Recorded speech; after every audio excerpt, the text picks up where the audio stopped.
Saudara dan saudari yang saya kasihi sekalian, seperti mana yang telah saya kongsi sebelum ini, strategi kerajaan dalam menangani cabaran COVID-19 merangkumi 6 pendekatan atau dikenali sebagai 6R, iaitu ketegasan, dalam bahasa Inggerisnya resolve, ketahanan, resilience, memulakan semula ataupun restart, pemulihan, yakni recovery, memperkasa, revitalize, dan menyusun semula reform. Kita bakal memasuki tahap keempat sekarang ini, iaitu pemulihan ataupun recovery. Maka pada hari ini mengambil keberkatan hari Jumaat penghulu sekali hari ini, sukacita saya memaklumkan kerajaan akan memperkenalkan Pelan Jana Semula Ekonomi Negara. Pelan Jana Semula Ekonomi Negara atau secara ringkasnya PENJANA, dengan tema Bersama Menjana Ekonomi. Di bawah PENJANA ini, kerajaan telah pun mengenal pasti tiga teras utama, iaitu pertama, memperkasakan rakyat, empower people. Keduanya ialah melonjakkan perniagaan, propel businesses. Dan ketiga, merangsang ekonomi, yakni stimulate the economy. Secara keseluruhannya, terdapat 40 inisiatif bernilai 35 bilion ringgit. 35 bilion ringgit di bawah PENJANA ini. Daripada jumlah ini, sebanyak 10 bilion merupakan suntikan fiskal langsung daripada kerajaan. Saudara dan saudari yang saya kasihi sekalian, saya tahu ramai dalam kalangan saudara-saudari yang bimbang akan risiko kehilangan pekerjaan dan juga punca pendapatan berikutan banyak sektor dan aktiviti ekonomi terjejas dalam tempoh PKP ini. Saya faham ekonomi akan mengambil masa untuk pulih dan terdapat golongan masyarakat yang masih memerlukan bantuan sepanjang tempoh pemulihan ekonomi ini. Untuk menangani cabaran kadar pengangguran yang meningkat dan memastikan pengekalan pekerjaan, kerajaan akan memperuntukkan hampir 9 bilion ringgit. 9 bilion ringgit yang akan memanfaatkan seramai 3 juta tenaga pekerja melalui beberapa inisiatif. Pertama, perluasan program subsidi upah yang bernilai 5 bilion ringgit. Sejak diperkenalkan dalam pakej Perhatin dan Prihatin PKS tambahan, program subsidi upah ini telah disambut baik oleh pekerja dan majikan. Program selama 3 bulan ini telah berjaya menyelamatkan lebih 2.2 juta pekerjaan. 2.2 juta pekerjaan dapat kita selamatkan. Dan bagi membantu syarikat dalam tempoh peralihan pembukaan semula ekonomi, kerajaan akan melanjutkan subsidi upah ini selama 3 bulan lagi. Memandangkan ekonomi telah pun dibuka secara berperingkat, subsidi upah ini ditetapkan pada kadar RM600 sebulan untuk setiap pekerja sehingga maksima 200 pekerja bagi setiap syarikat. Bagi pekerja sektor pelancongan dan sektor-sektor yang tersenarai dalam aktiviti ekonomi yang dilarang sepanjang tempoh PKPB serta telah diarahkan mengambil cuti tanpa gaji, majikan boleh memohon subsidi upah dengan syarat pekerja tersebut menerima bayaran subsidi secara langsung. Kedua, program insentif pengambilan pekerja berjumlah 1.5 bilion ringgit. Dan bagi menggalakkan pengambilan pekerja oleh majikan, kerajaan akan memperkenalkan program insentif pengambilan pekerja di mana syarikat akan diberikan insentif keuangan untuk memberi pekerjaan kepada golongan penganggur dan belia. Dan dianggarkan 300,000 pencari kerja akan mendapat manfaat melalui dua insentif, iaitu pertama, insentif bagi menggaji penganggur berumur di bawah 40 tahun sebanyak RM800 sebulan bagi setiap pekerja. Dan kedua, insentif bagi menggaji penganggur berumur 40 tahun dan ke atas dan golongan OKU sebanyak RM1,000 sebulan. Insentif-insentif ini akan diberikan selama 6 bulan. Bagi membantu dan menggalakkan penganggur meningkatkan kemahiran, allowance latihan sehingga RM4,000 boleh dituntut daripada perkeso oleh mereka yang hilang pekerjaan walaupun mereka bukan pencarum di bawah skim insuran pekerjaan. Bagi menangani isu kadar pengangguran belia dan juga meningkatkan kebolehpasaran graduan, kerajaan juga akan menyediakan insentif kepada majikan yang menyediakan peluang perantis kepada lepasan sekolah dan graduan pada kadar RM600 sebulan. Inisiatif seterusnya ialah kerajaan akan memperuntukkan RM2 bilion bagi program peningkatan kemahiran untuk mereka yang sedang menganggur dan juga golongan belia. Dan ini akan memanfaatkan lebih daripada 200,000 orang. Bagi golongan belia, ini termasuklah program latihan dan penempatan, place and train, pelaksanaan kursus jangka pendek di institusi terpilih dan subsidi latihan. Dan seterusnya, bagi golongan penganggur pula, kerajaan akan melaksanakan program peningkatan kemahiran atau upskilling di dalam industri penting seperti elektrik dan elektronik serta teknologi maklumat dan komunikasi dan menggalakkan penyambungan pembelajaran melalui kursus jangka pendek dan subsidi latihan. Kerajaan juga akan merangka dasar untuk menyokong pertumbuhan ekonomi gig dan kebajikan pekerja dalam sektor ini. Sebagai kerajaan yang prihatin terhadap keselamatan sosial dan kebajikan golongan ini, sebanyak RM75 juta akan diperuntukkan bagi langkah-langkah berikut. Pertama, grant sejumlah RM50 juta dalam bentuk dana padanan akan diperuntukkan bagi platform ekonomi gig untuk mencarum bagi pekerjanya di bawah skim bencana pekerjaan perkeso dan skim I-Saraan KWSP. Dan kedua, peruntukan sebanyak RM25 juta kepada MDEC bagi program Global Online Workforce ataupun GLOW yang bertujuan untuk membimbing rakyat Malaysia menjana pendapatan dalam talian melalui pelanggan antarabangsa. Bagi menyelaras dan memantau pelaksanaan kesemua inisiatif ini, kerajaan akan menubuhkan sebuah jawatan kuasa khas pekerjaan nasional. Jawatan kuasa ini akan dipengusikan bersama oleh Menteri Kewangan dan Menteri Sumber Manusia dengan wakil-wakil daripada sektor swasta dan sektor awam yang berkaitan.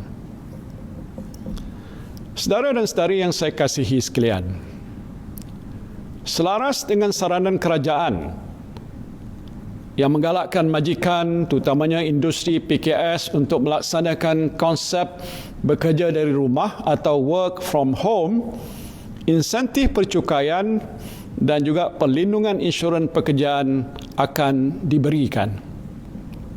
Sebagai contoh, pengecualian cukai pendapatan sehingga RM5,000 kepada pekerja yang menerima manfaat dalam bentuk telefon bimbit, komputer riba ataupun tablet daripada majikan. Dan bagi meningkatkan keyakinan ibu bapa untuk menghantar semula anak-anak mereka ke taska, kerajaan akan memberikan grant kepada pengendali taska untuk mematuhi dan melaksanakan SOP yang ditetapkan. Dan selain itu, e-voucher akan disediakan untuk perkhidmatan pengasuh kanak-kanak yang ditempah dalam talian dan juga insentif cukai pendapatan individu untuk yuran yang dibayar kepada taman asuhan dan taman didikan kanak-kanak sehingga RM3,000. Langkah ini akan dikawal selia oleh Kementerian Pembangunan Wanita dan Kebajikan Masyarakat dan LHDN. Saya memahami keperluan saudara-saudari yang menggunakan pengangkutan awam untuk keluar bekerja dan melakukan aktiviti-aktiviti lain. Dan bagi meringankan beban kos pengangkutan, kerajaan akan memperkenalkan program My30 di mana pengguna hanya perlu membayar RM30 sahaja sebulan, iaitu RM1 sehari, untuk menikmati pas perjalanan tanpa had bagi pengangkutan awam di bawah selian Pasarana di Lembah Kelang. Dan inisiatif ini juga terbuka pada semua warga negara dan akan berkuat kuasa mulai 15 Jun hingga hujung 2020. Saya ingin mengingatkan saudara-saudari supaya mematuhi SOP dan mengamalkan penjarakan sosial ketika menggunakan pengangkutan awam. Kerajaan juga sentiasa mengambil berat akan kebajikan dan kesejahteraan kumpulan SASA seperti OKU dan juga Ibu Tunggal. Sehubungan itu, lebih 300,000 OKU dan Ibu Tunggal yang tersenarai di bawah Jabatan Kebajikan Masyarakat layak menerima bantuan one-off sebanyak RM300 bagi mengurangkan beban mereka. Bayaran ini insya-Allah akan disalurkan sebelum Hari Raya Aidul Adha. Kerajaan juga akan memperuntukkan grant kepada pertubuhan bukan kerajaan yang berkaitan. Saya juga ingin mengambil kesempatan ini untuk mengumumkan inisiatif GLC Penjana Community. Tujuan program ini ialah untuk menggalakkan GLC mengangkat sesebuah komuniti dan menjalankan usaha bagi membangunkan keupayaan sosioekonomi komuniti tersebut. Selain itu, kemudahan skim Peka B40 akan diperkasakan dengan penambahan peruntukan sebanyak RM50 juta bagi membiayai saringan kesihatan dan kemudahan peralatan perubatan. Dengan norma baru adalah penting untuk kita memastikan kelangsungan kehidupan harian, terutamanya dalam aspek pekerjaan dan juga pendidikan untuk anak-anak kita. Justru kerajaan dengan kerjasama syarikat telekomunikasi akan menyediakan perkhidmatan internet dengan kapasiti 1 GB secara percuma untuk semua pengguna dari jam 8 pagi hingga 6 petang setiap hari untuk melalui laman web berkaitan pendidikan dan aplikasi persidangan video. Perkhidmatan internet percuma ini akan disediakan sehingga 31 Disember 2020. Selain itu, semua pengguna akan dapat mengakses secara percuma tanpa had laman web kerajaan serta aplikasi COVID-19 kerajaan, khususnya My Sejahtera. Sepanjang tempoh PKP, semua jenis perniagaan menghadapi pelbagai cabaran. Penutupan ekonomi selama 2 bulan telah menyebabkan perniagaan menghadapi masalah aliran tunai, termasuk untuk membayar gaji pekerja dan sewa premis. Dan setelah ekonomi dibuka semula, kerajaan juga telah menerima maklum balas daripada sektor perniagaan mengenai pengurangan permintaan daripada pelanggan serta ketidakupayaan peniaga untuk menggunakan teknologi digital bagi menjana jualan atas talian. Sehubungan itu, kerajaan akan membantu setiap perniagaan, sama ada besar ataupun kecil, menerusi beberapa langkah. Dalam usaha mendorong perusahaan mikro dan PKS beralih kepada khidmat digital ataupun atas talian, kerajaan bersama sektor swasta akan membiayai usaha tersebut melalui geran padanan sebanyak 140 juta ringgit. Untukan ini akan digunakan untuk sesi latihan, subsidi penjual dan juga bantuan penjualan. Inisiatif ini akan diterajui oleh MDEC bersama platform e-dagang yang terpilih. Kerajaan juga dengan kerjasama syarikat swasta akan menjalankan kempen Shop Malaysia Online bagi menggalakkan rakyat berbelanja secara atas talian, di mana kod promosi dan pelbagai voucher diskaun akan diberi melalui platform e-dagang. Dan sebagai permulaan, kerajaan akan memperuntukkan sebanyak 70 juta ringgit yang akan dipadankan dengan jumlah yang sama oleh platform e-dagang. Seterusnya, bagi PKS dan syarikat di peringkat pertengahan atau mid-tier companies, kerajaan akan meneruskan pemberian grant dan pinjaman berjumlah 700 juta ringgit untuk membolehkan lebih banyak syarikat melanggan atau menggunakan perkhidmatan digitalisasi, dan ini termasuklah pertama 100 juta ringgit geran padanan digital PKS yang akan disediakan dengan kerjasama syarikat telekomunikasi. Keduanya ialah 500 juta ringgit di bawah dana transformasi teknologi PKS sebagai pinjaman mudah, dan ketiga 100 juta ringgit geran otomasi pintar di mana setiap syarikat yang layak akan menerima geran sehingga 1 juta ringgit. Dalam usaha untuk membantu kelangsungan PKS yang terlibat dalam sektor kepentingan yang disasarkan, sektor perbankan akan menawarkan dana tambahan sebanyak 2 bilion ringgit melalui skim pembiayaan PKS Penjana. Pembiayaan ini boleh dipohon mulai pertengahan Jun 2020 dengan had sehingga RM500,000 bagi setiap PKS. Dan untuk membantu sektor pelancongan, skim pembiayaan pelancongan penjana bernilai 1 bilion ringgit akan ditawarkan untuk membiayai inisiatif transformasi oleh PKS dalam sektor pelancongan agar terus berdaya saing dalam era kebiasaan baru. Perincian dana ini akan diumumkan oleh Bank Negara Malaysia pada bulan Julai 2020. Dan untuk perusahaan mikro pula, kerajaan akan mewujudkan pembiayaan mikro penjana dengan kerjasama Bank Simpanan Nasional dan Tekun Nasional bagi pembiayaan sebanyak 400 juta ringgit, di mana 50 juta akan dikhususkan kepada usahawan wanita. Dalam usaha untuk memperkasakan penglibatan Bumiputera dan memastikan kelangsungan dalam bidang perniagaan dan keusahawanan, pembiayaan sebanyak 200 juta ringgit akan ditawarkan melalui Perbadanan Usahawan Nasional Berhad PUNB. Selain itu, 300 juta ringgit akan disalurkan kepada MARA, di mana usahawan Bumiputera termasuklah institut kemahiran yang terjejas boleh mendapatkan pembiayaan untuk modal kerja.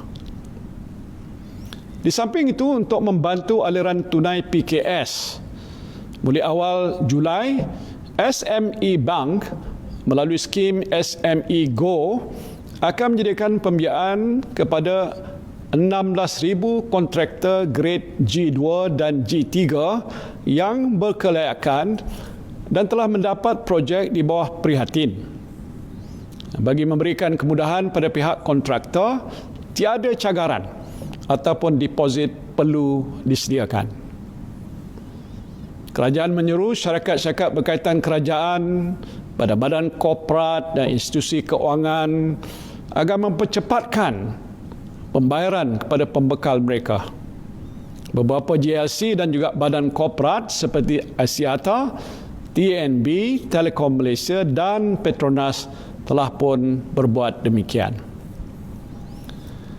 Oleh kerana pelaksanaan PKP ini telah menjejaskan aktiviti perniagaan dan menyebabkan masalah aliran tunai, kerajaan akan memberikan insentif cukai dalam pelbagai bentuk, termasuklah potongan cukai berkait dengan perbelanjaan untuk operasi dalam kebiasaan baru seperti pembelian PPE dan kos ujian saringan.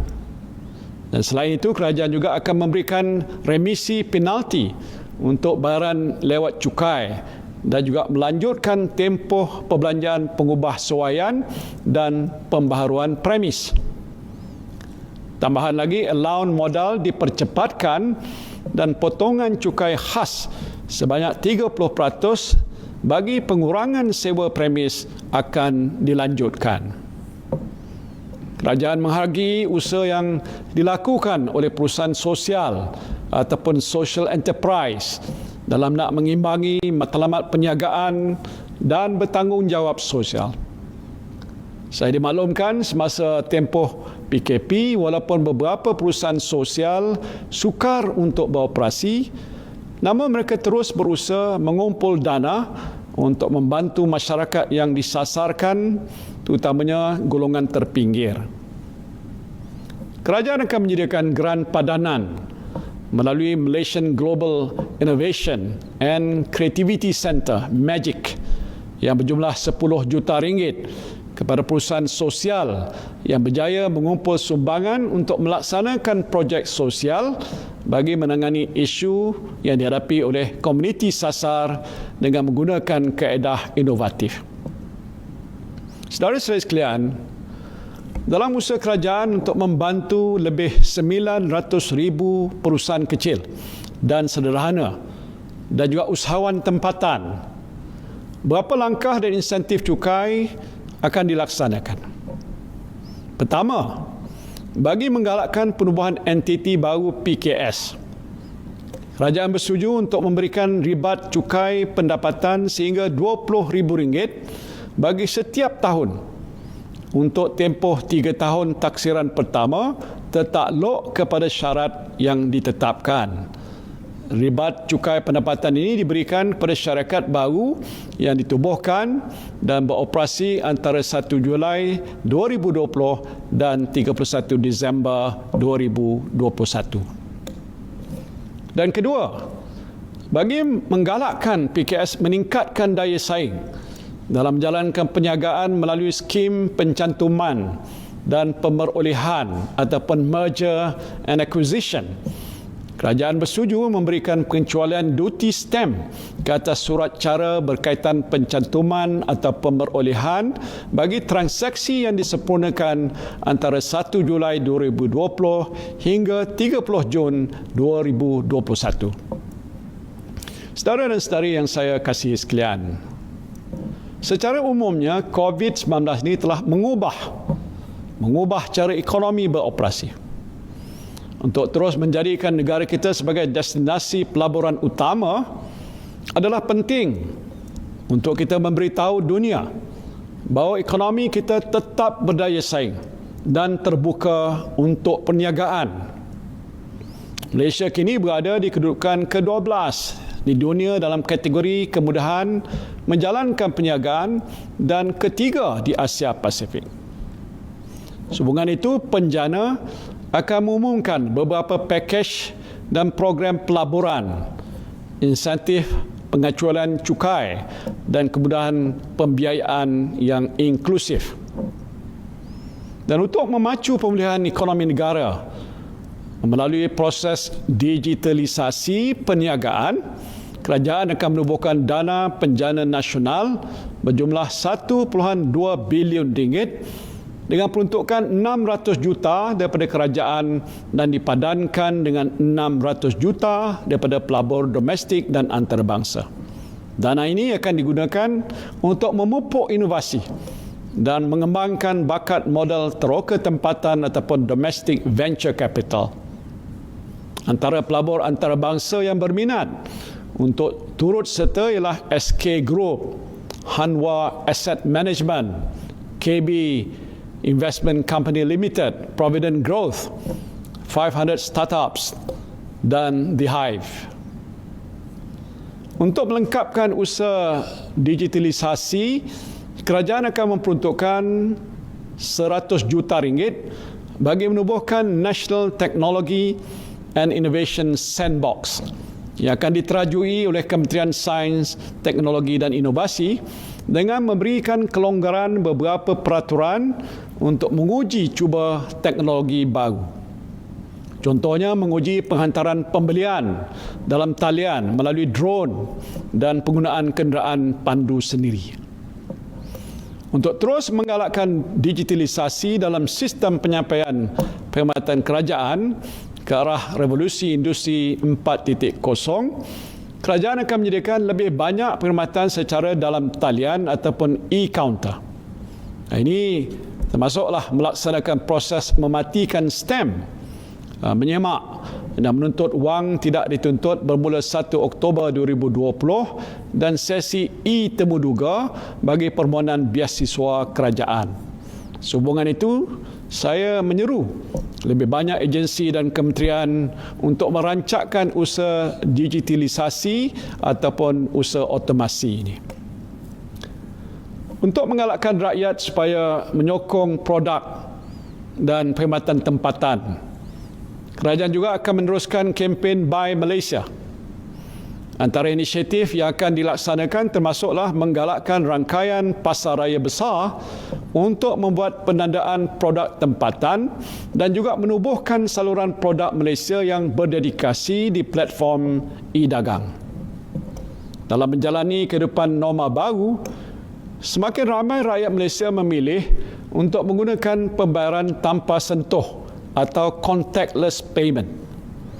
Untuk menggalakkan penggunaan perkhidmatan ini melalui program e-penjana yang bernilai 750 juta ringgit, kerajaan akan mengkreditkan RM50 ke dalam akaun e-dompet pengguna. Dan ini akan dipadankan dengan tambahan voucher, pulangan tunai dan diskaun berjumlah RM50 Malaysia daripada syarikat khidmat e-dompet. Inisiatif ini yang akan bermula pada bulan Julai 2020 akan memanfaatkan 15 juta rakyat Malaysia. Untuk merancangkan semula pasaran hartanah, beberapa insentif cukai akan disediakan. Pertama, kempen pemilikan rumah akan diperkenalkan semula.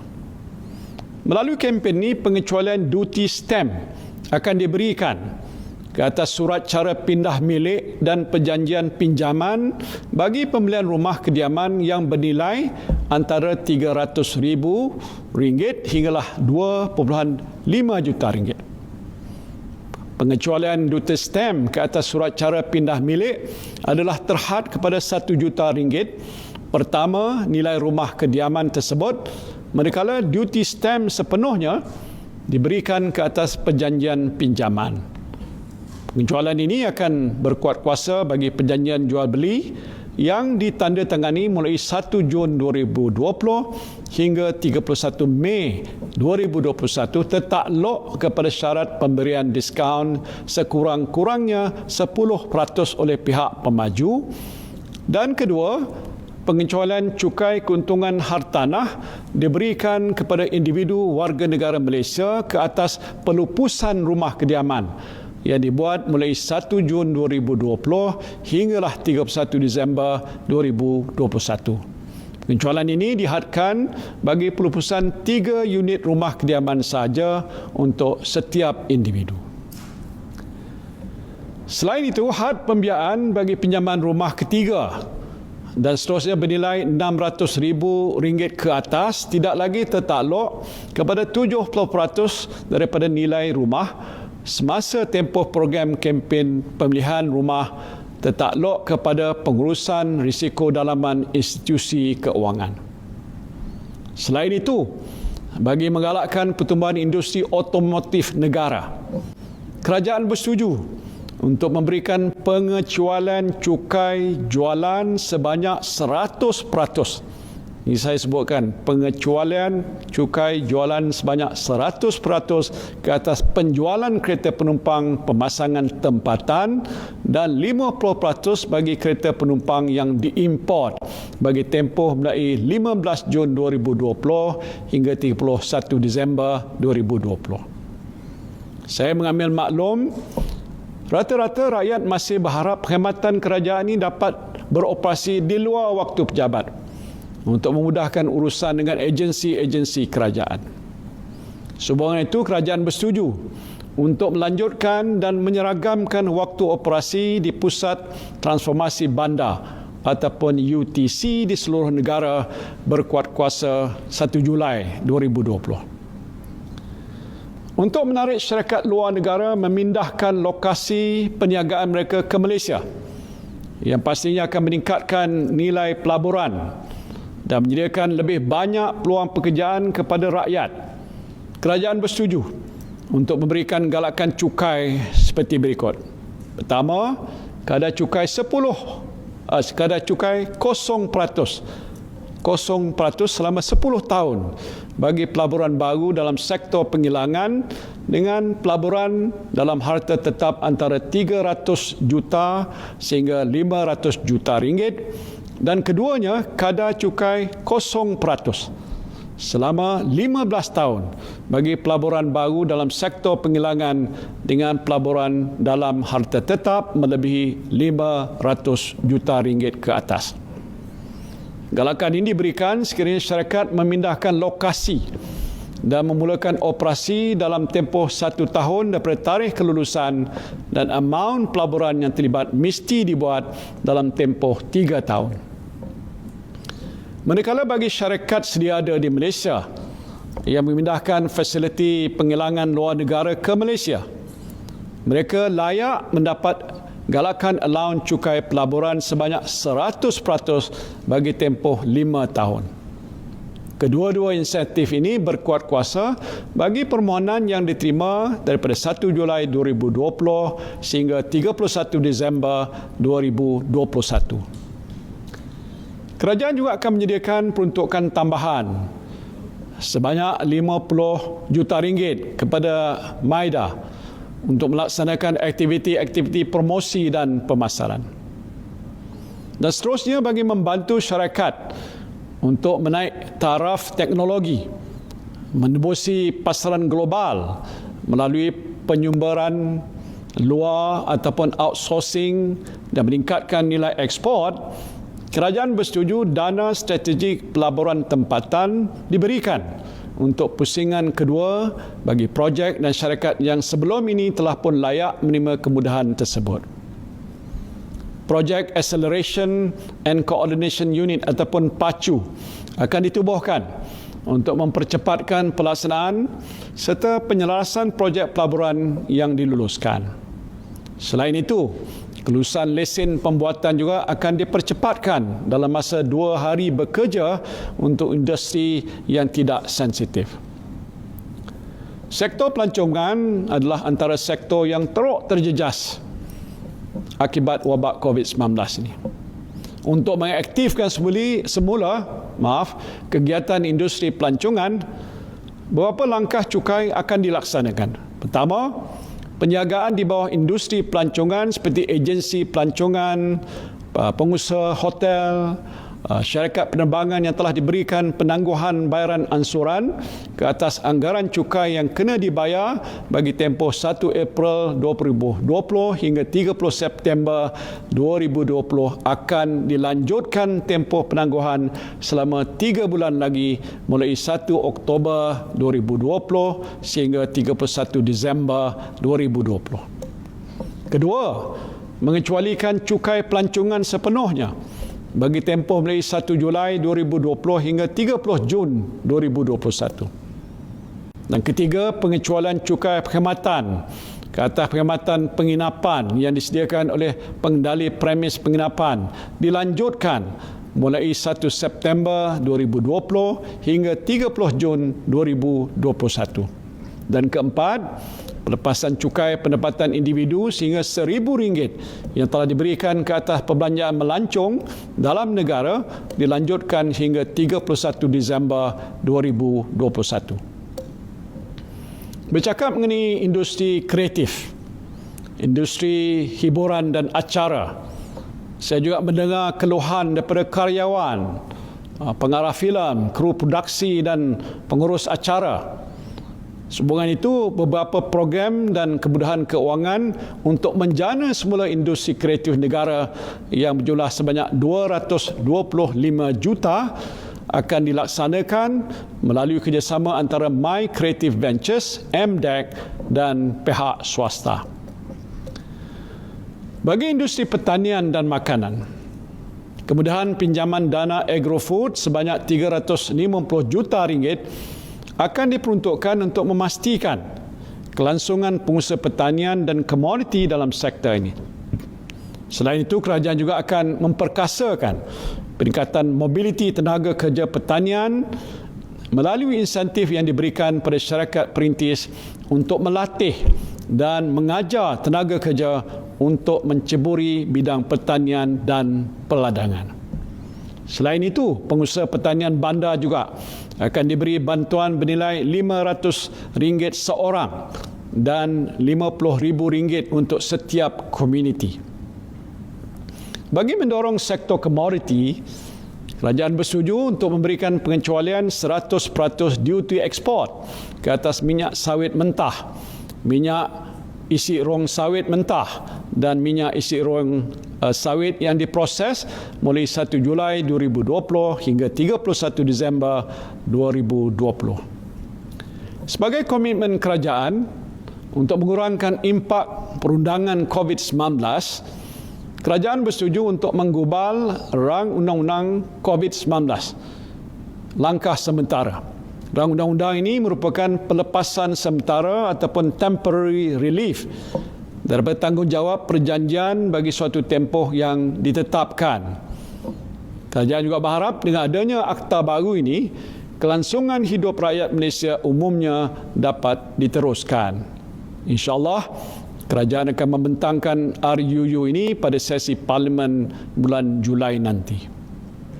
Saudara-saudari yang saya hormati sekalian, saya ingin memberikan beberapa contoh mudah bagaimana penjana dapat memberikan manfaat kepada anda sekalian. Misalnya Kak Radiah. Kak Radiah, pengusaha taska, di bawah pakej prihatin telah mendapat manfaat daripada subsidi upah dan sebagai seorang usahawan mikro telah menerima grant khas prihatin sebanyak RM3,000. Di bawah penjana ini pula, Kak Radiah sekarang dapat menikmati pelanjutan subsidi upah untuk 3 bulan lagi. Dan di samping itu, dengan pembukaan semula taska selepas PKP, Kak Radiah juga sekarang layak untuk menerima bantuan taska sebanyak RM5,000 dan juga insentif kursus asuhan sebanyak RM900 bagi setiap pekerjanya. Satu lagi contoh ialah Datuk Lim. Di bawah prihatin, Datuk Lim mendapat manfaat daripada moratorium pinjaman bank yang membantu kelangsungan aliran tunai perniagaannya. Dan selain itu, perniagaan Datuk Lim di bawah prihatin juga dikecualikan levy HRDF. Dan ekoran pengecualian cukai untuk pembelian rumah dan kereta di bawah penjana, Datuk Lim sekarang berminat untuk membeli pangsa puri dan kereta untuk anak dewasanya. Di samping itu, bagi menyokong mengurus perniagaannya dari rumah, Datuk Lim menikmati internet percuma bagi membuat persidangan video dan dapat pengecualian cukai pendapatan untuk pembelian laptop barunya. Jadi saudara dan saudari yang saya kasihi sekalian, sejak penurunan wabak COVID-19, kerajaan telah menerima sumbangan dalam bentuk wang tunai dan peralatan perubatan melalui tabung derma yang diuruskan oleh Agensi Pengurusan Bencana Negara NADMA dan Kementerian Kesihatan Malaysia. Sehingga kini, kerajaan terus menerima permintaan daripada rakyat dan perniagaan yang ingin menyumbang kepada usaha untuk membina semula ekonomi negara. Sumbangan ini, kerajaan akan menerbitkan sukuk prihatin bernilai RM500 juta bagi memenuhi permintaan tersebut yang akan dilaksanakan pada suku ketiga tahun ini. Dengan bertemakan daripada rakyat kepada rakyat, dana yang terkumpul ini akan disalurkan untuk membantu pembiayaan perniagaan perusahaan mikro, terutamanya usahawan wanita, penambahbaikan liputan internet jalur lebar di sekolah, terutamanya di kawasan luar bandar, dan geran penyelidikan penyakit berjangkit. Program ini terbuka pada orang ramai dan juga syarikat. Dengan sejumlah 40 inisiatif yang telah pun saya umumkan tadi, saya berharap semua pihak termasuk sektor swasta dan orang ramai akan dapat memberikan kerjasama dan memainkan peranan yang sebaiknya. Saya yakin segala usaha ataupun usaha untuk memulih dan merangsang ekonomi yang saya umumkan pada hari ini akan meningkatkan semula keyakinan pelabur, peniaga dan rakyat seluruhnya untuk bersama-sama menjana ekonomi negara kita.